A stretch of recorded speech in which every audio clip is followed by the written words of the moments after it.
Not everybody in the community, in the Hispanic and the African American community, particularly in rural areas that are distant and or inner city districts, know how to get online to determine how to get in line. You do over the internet.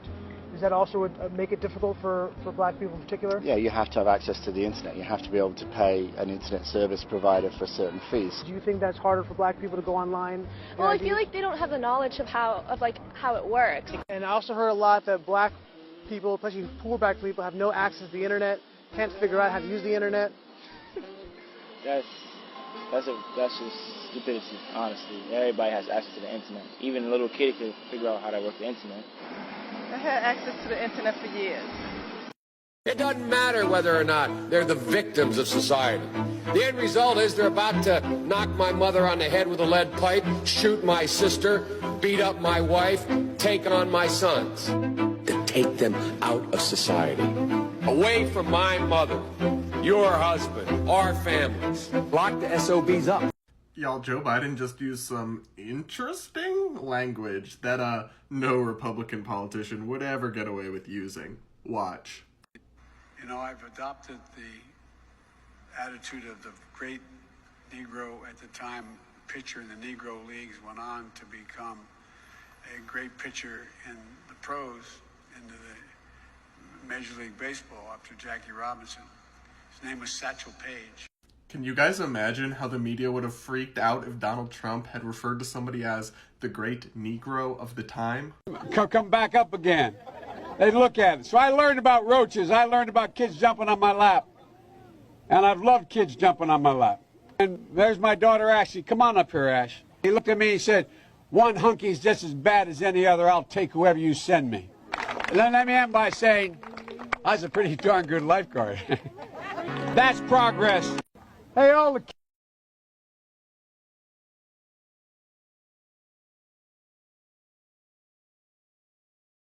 Obama repealed the 1948 Smith-Mundt Act, which then permitted propaganda to be in broadcasting. It no longer said that it had to be credible. So in 2013, it was legalized in the United States to propagandize its citizens. What? Like, that's some scary third world stuff going on. That's the kind of stuff that people use to topple governments, to take away freedoms. Yes, you heard that right. Almost a decade ago, propaganda was legalized in the United States with the passage of the Smith-Mundt Modernization Act, which you've probably never heard of. The Smith-Mundt Modernization Act was buried in the 2012 National Defense Authorization Act for a good reason, because it repealed the 1948 Smith-Mundt Act, which authorized the State Department and the mainstream media to engage in propagandizing foreign countries, but it prohibited releasing that same propaganda in America for public consumption. This prohibition was lifted when the Smith-Mundt Modernization Act was signed into law by Obama. Very simply, Obama gave it a reboot in 2012. So, no matter how outrageous the propaganda may be, it's completely legal. We not only recovered all the jobs we lost during the pandemic, we've added millions more. We've seen record lows in unemployment, particularly, and I've focused on this my whole career, particularly for African Americans and Hispanic workers and veterans. You know, and workers without high school diplomas, the lowest unemployment rate in 70 years for women now. Did you know Democratic Senator Robert Byrd was a Klan leader? As a young man, Byrd recruited 150 members to a successful new Klan chapter. He was named Exalted Cyclops by leaders who encouraged him to pursue politics and fully realize his leadership skills. In Robert Byrd's 5 decades as a senator, his views created many controversies, including this. There are white niggers. I've seen a lot of white niggers in my time. I'm going to use that word. After his death in 2010, Byrd was memorialized by Democratic Party leaders, including Secretary of State Hillary Clinton. Today, our country has lost a true American original, my friend and mentor, Robert C. Byrd. Senator Byrd was a man of surpassing eloquence and nobility. Vice President Joe Biden eulogized Byrd in a 20-minute speech, calling Klansman Byrd a mentor, a friend, and a guide. Does Joe's admiration of Byrd and his own history of remarks march with a 12-point program. I marched with tens of thousands of others to change attitudes. And we changed attitudes. He lied to voters, according to the New York Times, quoting aides of Biden's, about having marched in the civil rights movement. I got involved in the civil rights movement. I got involved in desegregated movie theaters. They organized voter registration drives from the time I got involved as a high school kid in the civil rights movement. But I was a kid involved in the civil rights movement, desegregating restaurants and movie theaters in my state. From the time I got involved as a kid in the civil rights movement, sit-ins and desegregating restaurants. And I got involved in the civil rights movement just as a kid. And that's why I got so deeply involved in my community with the civil rights movement. When I sat in black churches on the east side of Wilmington getting ready to, and by the way, next to two Jewish rabbis, getting ready to go out and desegregate movie theaters in Delaware. I came out of the civil rights movement. I started off in the black churches and we'd go from there to desegregate movie theaters. For real, I got involved in the civil rights movement. From the time I've been 18 years old, I've been involved in causes from the civil rights movement. Got involved in the civil rights movement and desegregating restaurants, that kind of thing. Coming out of the civil rights movement and being involved in the Jewish community as a kid in the civil rights movement. I got involved in the civil rights movement and getting ready to go out and desegregate restaurants and movie theaters. This is what got me involved in civil rights as a kid. I got very engaged, in my case, in the civil rights movement. Quote, more than once, advisors had gently reminded Mr. Biden of the problem with this formulation. He had not actually marched during the civil rights movement, and more than once, Mr. Biden assured them that he understood and kept telling the story anyway. That is really, really weird. At this midnight basketball and getting them together, a bunch of jive folks try to see if they can be Michael Jordan. When they found out, they were keeping schools open. So gangs come off streets instead of out raping my mother, marauding me, robbing the local store. They're in a gymnasium. And my daughter will be safer, my wife will be safer, my mother will be safer, and I will be safer. And I will be happy. Kids, you want to come up here and listen? Come on up here. And my daughter Ashley's with me. My daughter Ashley got her first job down here at Kingswood out of school. Przicki turned out to be a great athlete at the University of Delaware, but I was runner-up in the state scoring championship here in football. I wasn't bad either. But I didn't know any black people. No, I really didn't. You didn't know any white people either. That's the truth. And remember Boom Boom Cannon and a few other guys that worked here as well. And you fell off sideways, you landed on the darn cement over there. And Corn Pop was a bad dude. And he ran a bunch of bad boys. You, off the board, or I'll come up and drag you off. And he said, I'll meet you outside. He was waiting for 3 guys in straight razors. Not a joke. You may cut me, man, but I'm going to wrap this chain around your head. And by the way, you know, I sit on the stand, and it get hot. I got hairy legs that turn blonde in the sun. And the kids used to come up and reach in the pool and rub my leg down so it was straight, and then watch the hair come back up again. They'd look at it. So I learned about roaches. I learned about kids jumping on my lap. And I've loved kids jumping on my lap. And there's my daughter Ashley. Come on up here, Ash. He looked at me and he said, one hunky's just as bad as any other. I'll take whoever you send me. And then let me end by saying, I was a pretty darn good lifeguard. That's progress. Hey, all the Contrast it with how former Vice President Biden talks about black voters. You have a problem figuring out whether you're for me or Trump, and you ain't black. They're going to put you all back in chains. I'm like the token black. Mainstream African American who is articulate and bright and clean and a nice looking guy. I mean, that's a storybook. We already have a nigger mayor. We don't need any more nigger big shots. It doesn't matter whether or not they're the victims of society. The end result is they're about to knock my mother on the head with a lead pipe, shoot my sister, beat up my wife. Corn Pop was a bad Molest my daughter. And he ran a bunch of bad boys. Poor kids are just as bright and just as talented as white kids. All Americans to vote for Donald Trump in 2024 presidential election. We Africans support Donald Trump. We choose Donald Trump. We Africa standing for Donald Trump. Let all the Americans vote for Donald Trump. God bless America. God bless Donald Trump. And God bless Africa. I want Special about being American. None of you can define for me what an American is. There's nothing special about being American. None of you can define. And they've all of the media is getting it wrong. He's not the person that the media has depicted him to be. I've never met nobody like this guy. And he gets attacked quite a bit. He says what he feels. We mistake that for racism. God made this man president. The most pro-black president that we've had in our lifetime. What do you say to Americans who are concerned by that? Makes me sad. I got criminal justice reform done and prison reform and opportunity zones. President Trump has signed a bipartisan bill that permanently funds HBCUs. President Trump today signed a sweeping criminal justice overhaul. It is all about second chances. President Trump is going to sign an executive order today on opportunity zones. Our goal is to rebuild homes, schools, businesses, and communities that need it the most. Mr. President, we thank you. This is the greatest team to make a generational impact.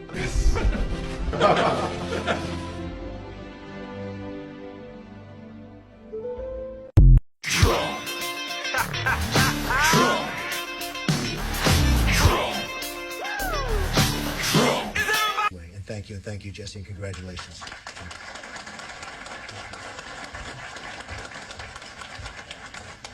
And with all of that wealth, Trump wants a free ticket to the fair tonight. You can't make this up. Now, did you catch the part when Reverend Jesse Jackson said that as a black man, when he first ran for president, Donald Trump was one of the only people who came in support of his campaign? When other people thought it was laughable, Donald Trump was there. Exactly. But the fake news media today is trying to tell you and I that this man here has always hated black people and minority. That he's a racist.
That's it. Obama, what did he do for the black race? Nothing. Question you might ask?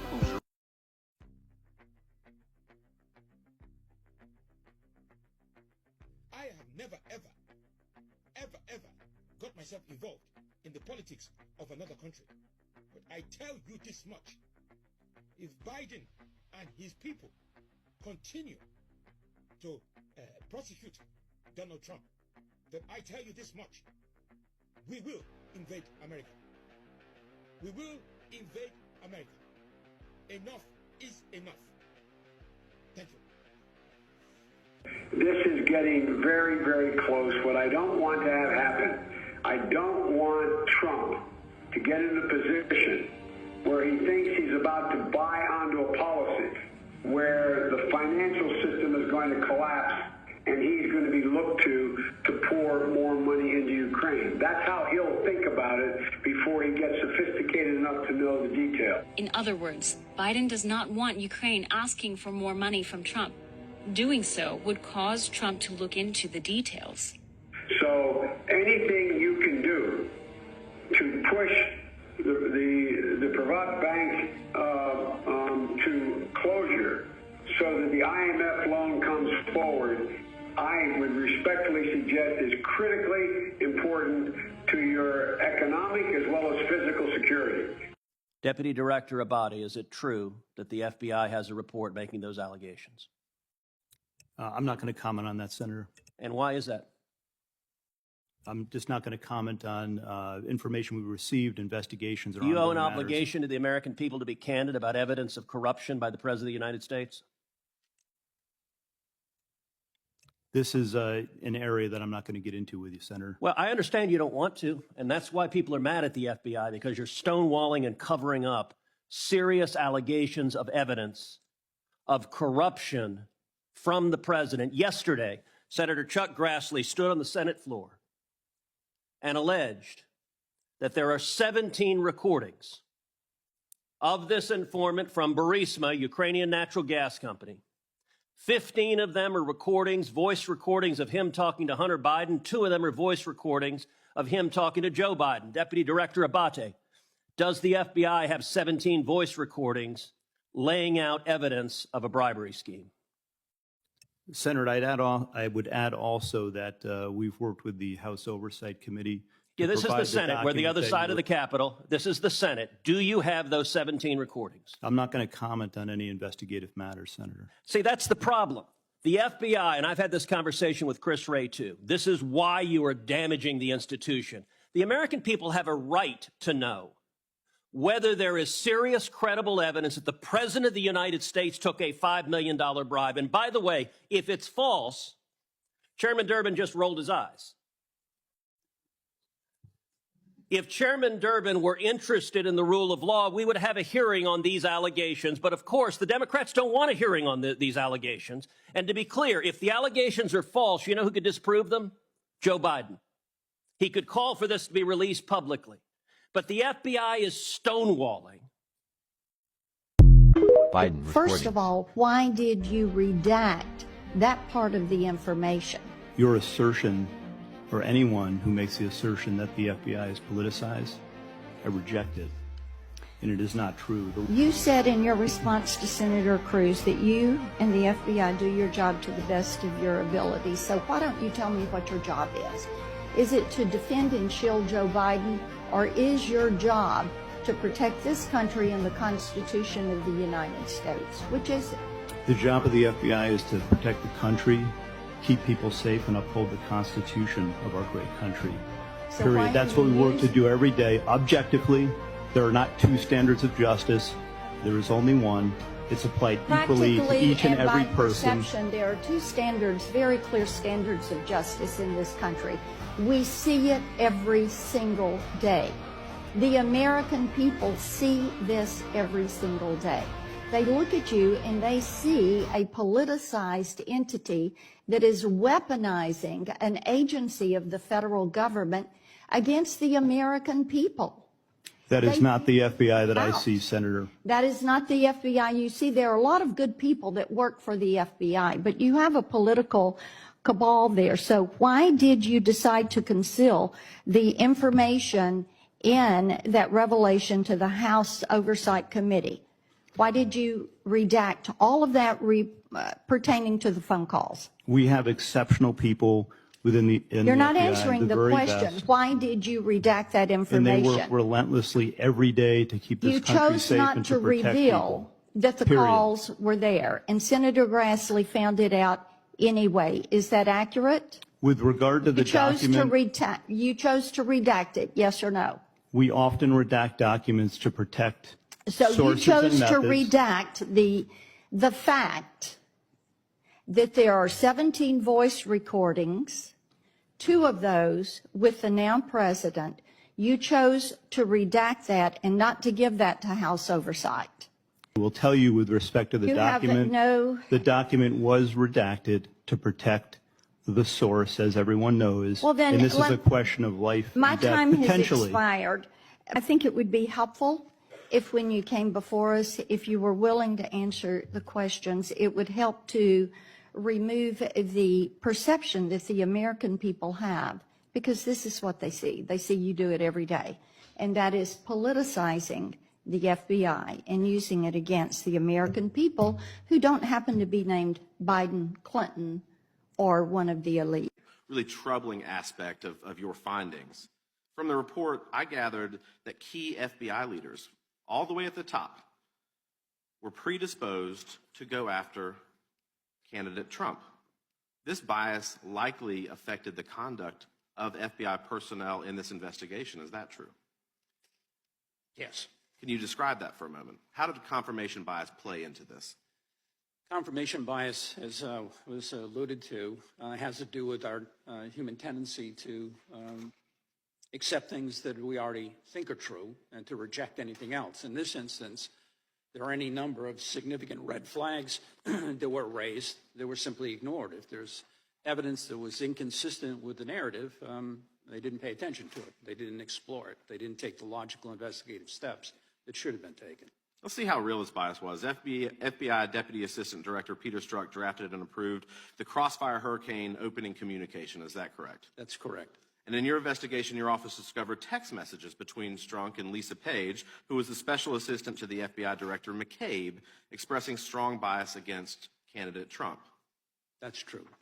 For the record, let me read aloud. This was generated by staff, but this would look like their text messages. On August 18, 2016, Page texted Strzok, "Trump's not going to become president, right? Right?" And Strzok responded by saying, no, he's not. We'll stop it. It's clear that there was no evidence of Russia collusion with the Trump campaign in 2016. The American people deserve the truth, and I'm proud to serve on this committee to uncover these lies that were perpetuated for far too long. With that, Mr. Chairman, with my remaining 30